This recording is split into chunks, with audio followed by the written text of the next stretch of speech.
Good evening and welcome to the Channel Studios here in London for your international news around the world in 5. Chinese authorities have instigated a new travel ban for Beijing after dozens of COVID-19 cases emerged in districts across the city in what authorities have described as an extremely severe outbreak. Parts of the capital were closed and travel from or to Beijing was curtailed altogether. Chinese health authorities have entered what state media defined wartime mode. The outbreak has been traced to a wholesale food market in southwest Beijing. Estimates suggest the market was visited by more than 200,000 people in the past 2 weeks. New Zealand has confirmed that it has 2 new cases of COVID-19, ending a 24-day streak of no new infections in the country. Both cases would be related to 2 women from the same family who recently travelled from the UK in the country.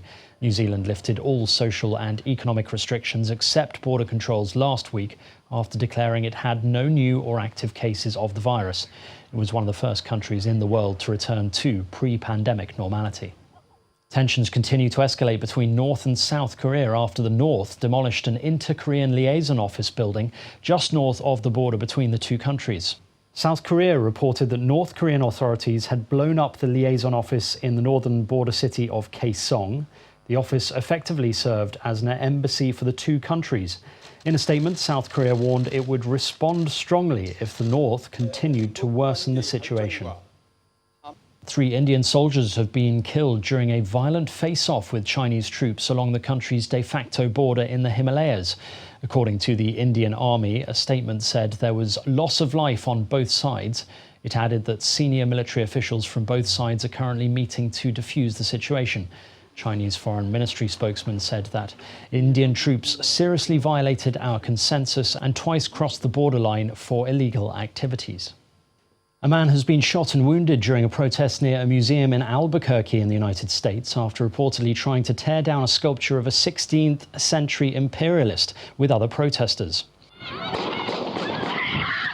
The shooting happened during a clash between protesters trying to pull down a statue of Juan de Ornate and several heavily armed members of a civilian militia. The statue was targeted by protesters following the demonstrations demanding racial justice sparked by the death of George Floyd. Local police arrived and detained the gunman and members of the militia after the shooting. Kenyan authorities are investigating the disappearance of medical equipment donated to help stop the spread of COVID-19. The protective equipment from the Chinese government included surgical masks, protective suits, isolation gowns and thermometers worth around $2 million. An investigation has revealed how a private company working with government officials and Chinese businessmen in Kenya took the donation when it arrived in the country. Kenya has received millions of dollars from countries and organizations around the world to help in the fight against coronavirus, including Chinese billionaire Jack Ma and the International Monetary Fund. Uganda's Electoral Commission has banned mass campaign rallies and encouraged aspiring candidates to campaign through the media instead. The Commission said the country's general elections will go ahead in January 2021, but with strict measures to protect voters against coronavirus. The Commission has concentrated the election's timelines, including nomination of candidates into less than 6 months. The President, who is serving his 5th term of office, is eligible for a fresh term, but has not announced whether he will run. 3 men have been arrested in Sydney for drug-related offences following a 7-year international investigation. Police search warrant, open the door! Police allege that the men were involved with importing 3 tons of methamphetamine into Australia from Germany and the Netherlands. The drugs were estimated to have a street value of $104 million. The international investigation into the large-scale drug syndicate involved 14 agencies across 7 countries.